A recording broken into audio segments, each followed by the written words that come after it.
5월 20일 새벽 우리에게 주신 하나님의 말씀은 신명기 18장 15절부터 22절까지 말씀. 할렐루야. 하나님은 너무나도 좋으신 하나님이십니다. 오늘도 우리의 기도에 응답하시고 또한 우리의 삶의 자리 가운데 동행하시고 인도하여 주시는 하나님의 선하심을 맛보아 알아가시는 여러분 되시기를 축복합니다. 여러분, 사람은 밥만 먹고 살 수 없습니다. 반찬도 먹어야 되지요. 그 말이 아니라 예수님이 말씀하셨죠. 사람이 떡으로만 살 것이 아니요 하나님의 입으로부터 나오는 하나님의 말씀으로 살 것이다 라고 말씀하셨습니다. 그것은 신명기 8장에 나오는 말씀입니다. 왜 그럴까요? 사람은 육체로만 이루어졌다면 밥만 먹으면서 되죠. 그러면 여러분, 동물과 다를 바가 없습니다. 그러나 사람은 하나님이 지으실 때 흙으로 지으셨을 뿐만이 아니라 그 코에 생기를 불어넣어 주셨죠. 하나님과 교제할 수 있는 영으로 되었다라는 거예요. 할렐루야. 그래서 밥을 먹으면 우리가 밥도 먹어야 되잖아요. 육체가 건강하려면. 그렇죠? 밥심으로 사십니다. 그러나 밥심만으로 사는 것이 아니라 영적인 힘으로 사는 것을 여러분 믿으시길 바랍니다. 그 영적인 건강, 영적인 힘은 어디서 옵니까? 하나님의 말씀으로 온다라는 것이죠. 여러분, 이 앞에 자리가 조금 의아하죠? 왜 저렇게 돼 있지? 내일도, 오늘 수요 예배도 이렇게 드릴 건가? 예, 저희 이렇게 드립니다. 왜 그러냐면 저희가 저녁 때마다 여기 나오고 계시는 분도 계시는데 7시 반부터 8시 반까지 함께 신약 말씀 통독을 하고 있습니다. 그래서 말씀지기라고 해서 세 분이 여기 쪼르륵 앉으셔가지고 마이크 잡고 같이 말씀을 읽거든요. 그래서 지금 자리가 이렇게 조금 바뀌었습니다. 새벽에 나오시는 분들 좀 양해 바라고요. 여러분, 그래서 하나님 말씀 읽는 것은 별일 있겠어? 오늘 하루쯤 안 읽는다고 별일 있겠어? 그렇죠. 한 번 안 읽으면 별일 없습니다. 근데 그것이 이틀이 되고 3일이 되고 이러면 밥 먹는 거를 한번 한 끼 굶어보시면 큰일 없죠? 이렇게 어떤 당뇨병이라든가 기저질환이 있으신 분들은 한 끼만 안 드셔도 금방 표시가 납니다. 그런데 평상시에 건강한 사람들은 한 끼, 두 끼, 하루 이틀 안 먹어도 큰 문제가 없어요. 그런데 안 먹는 것이 5일이 되고 10일이 되고 여러분, 우리가 말씀을 안 읽는 것이 한 번, 두 번 안 읽어도 괜찮아요. 표시 안 납니다. 근데 그것이 5일이 되고 10일이 되고 그러면 표시 납니다. 우리의 영혼이 압니다. 그래서 여러분, 말씀 규칙적으로 읽는 것이 너무 중요해요. 말씀 읽어도 잘 모르겠던데요. 저도 잘 모릅니다. 그런데 여러분, 규칙적으로 읽는 것이 너무 중요해요. 그래서 저희가 하루에 8장, 9장 그렇게 읽고 있거든요. 그런데 이거 읽는다고 금방 무슨 효과가 나타날까? 여러분, 규칙적으로 읽는 것이 건강한 거예요. 그래서 제가 신약통도 함께 읽자고 성도님들 저희 한 15분 정도씩 오셔서 읽었어요. 그래서 읽는데 또 유튜브로도 하고 있거든요. 왜 그러냐면 규칙적으로 읽는 것이 중요하기 때문에 그렇습니다. 그 자리에서 어떤 큰 역사가 나타나지 않는다 해도 그러나 우리가 매일매일 규칙적으로 읽는 훈련을 통해서 정말 하나님께서 우리에게 어떠한 은혜를 주시는지 여러분, 밥만 꼭꼭 씹어서 드시고 숨만 잘 쉬어도 건강하다고 하지 않습니까? 우리의 영혼이 살아나는 시간이 될 줄 믿습니다. 또한 여러분, 오늘 말씀을 보면은 하나님의 말씀, 선지자를 통해서 하나님 말씀 주시는 것이 얼마나 큰 축복인지 그것을 가르쳐 주고 있습니다. 오늘 본문 15절 말씀 같이 한번 읽어볼까요? 15절 함께 읽겠습니다. 시작. 내 하나님 여호와께서 너희 가운데 내 형제 중에서 너를 위하여 나와 같은 선지자 하나를 일으키시리니 너희는 그의 말을 들을지니라. 아멘.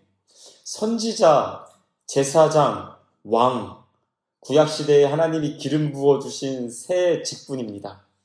선지자와 제사장은 얼핏 보면 비슷해 보이기도 합니다. 그런데 방향성이 다르다라는 거예요.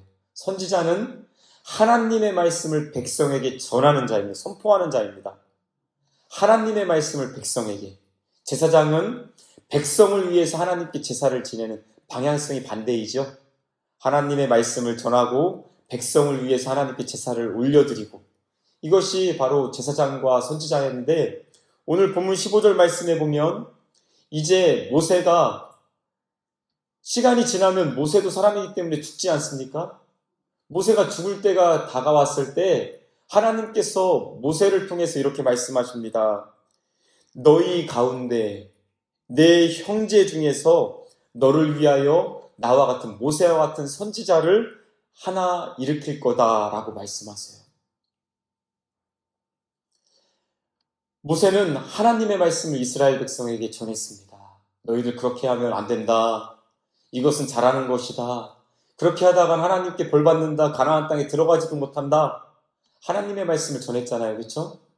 그렇게 전하는 모세가 죽더라도 하나님의 말씀은 계속 선포될 것을 하나님께서 모세를 통해서 약속하신 것이죠.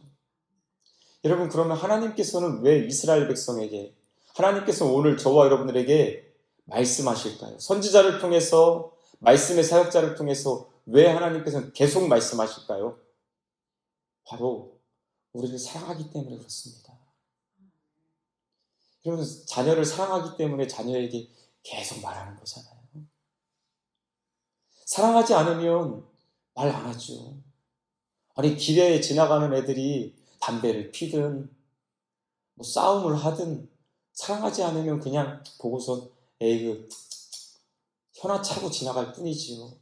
근데 여러분, 내 자식이 그렇게 하고 있다고 생각해 보십시오. 말 안 할 분 계십니까?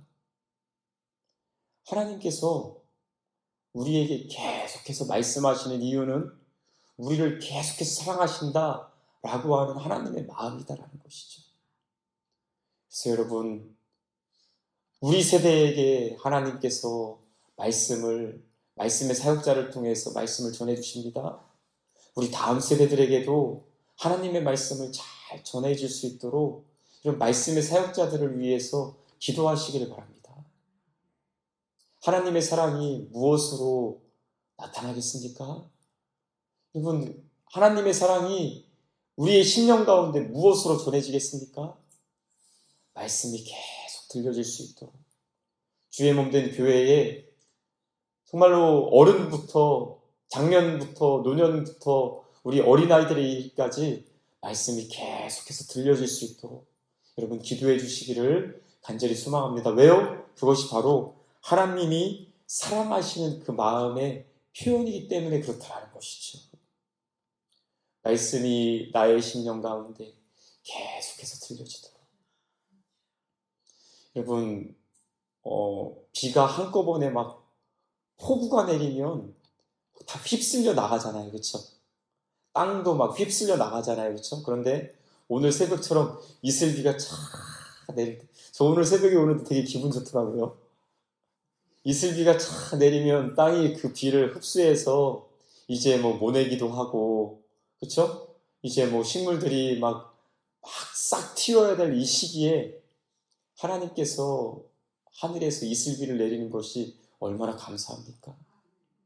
때로는 말씀이 나에게 막 큰 찔림으로 막 폭우처럼 막 내려서 내 심령 가운데 막 죄가 떠나가고 휩쓸려 떠나가야 될 것이 있지만, 또 때로는 이슬비와 같은 그런 은혜가 날마다 우리의 심령 가운데 내린다면 우리가 얼마나 부드러워지겠습니까?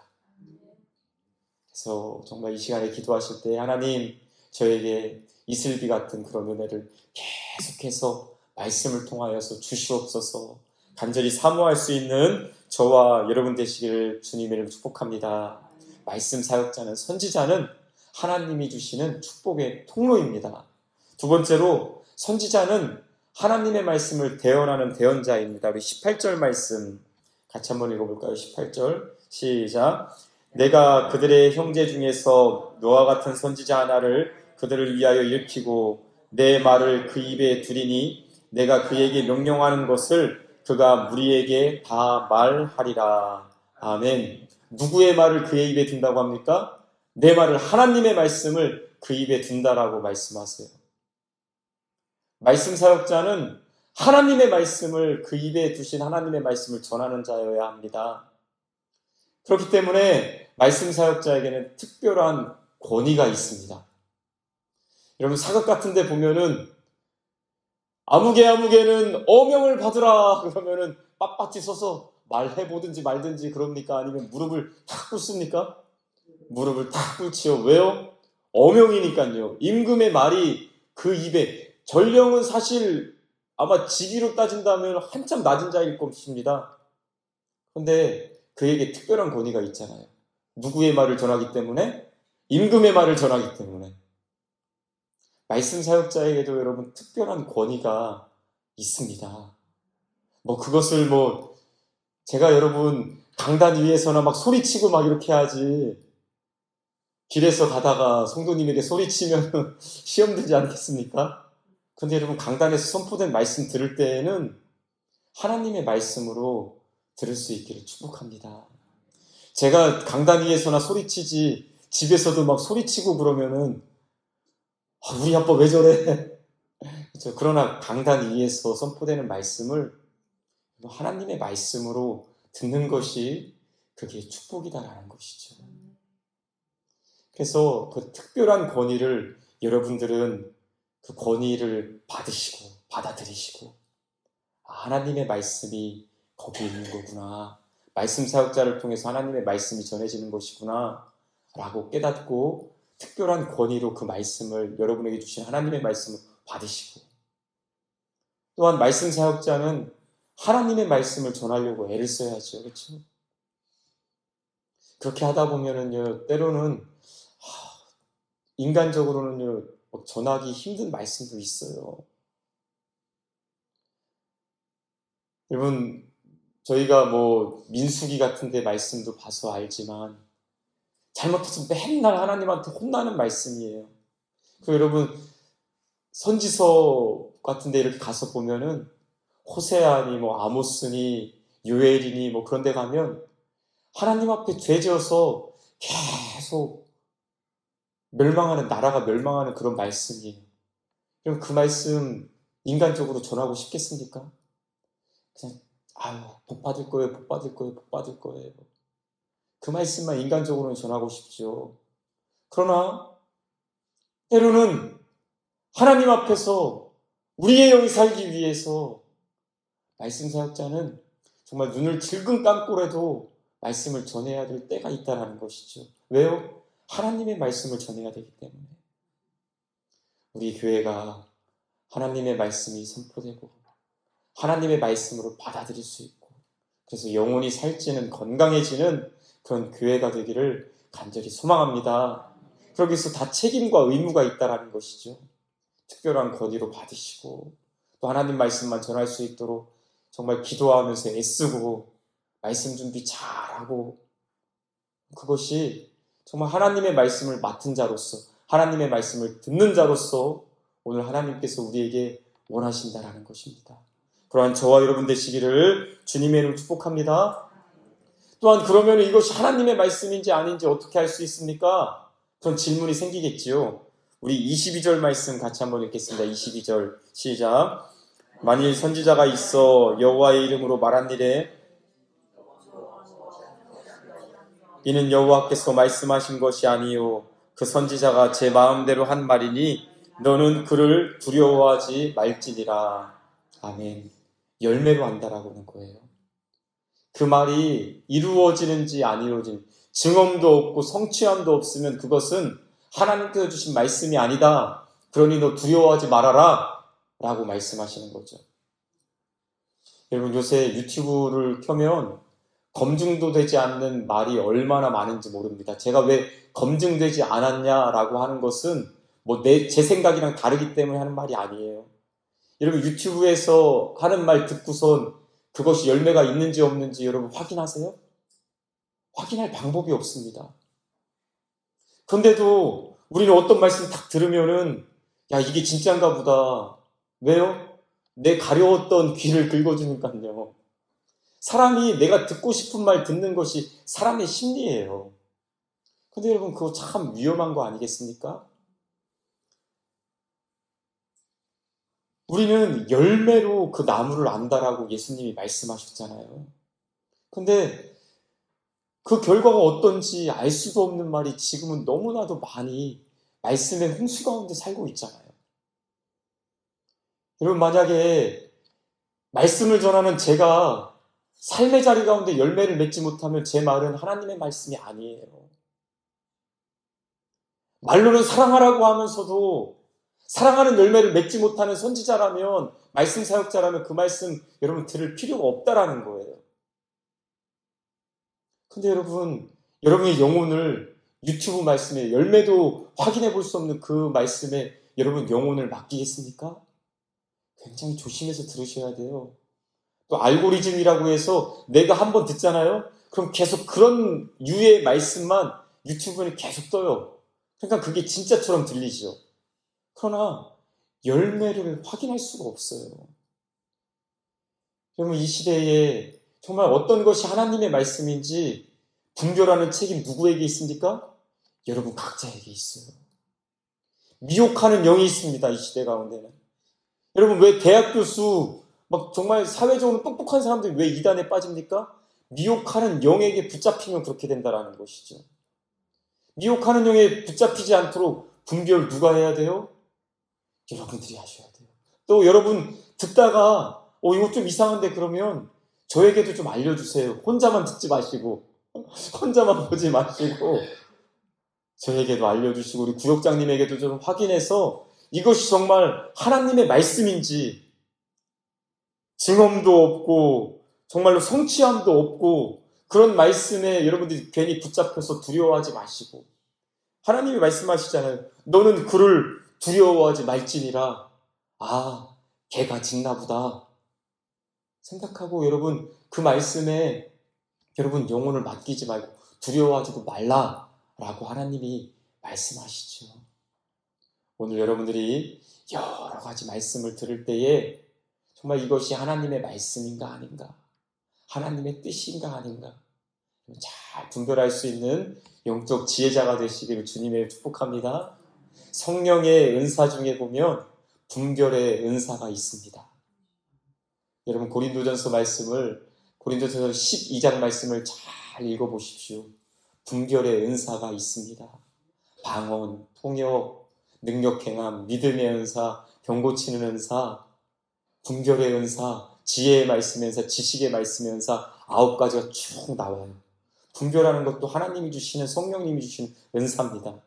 여러분들 이것이 하나님의 말씀인지 아닌지 잘 분별할 수 있도록 하나님께 이 새벽에 은혜를 구하시고 여러분 영혼을 누구에게 맡길 것인가, 어떤 말씀을 들을 것인가 잘 결정하시고 또한 여러분 잘 분별할 수 있는 은혜가, 그래서 여러분 건강한 신앙생활 할 수 있도록 여러분 하나님 앞에 은혜를 구하시기를 바랍니다.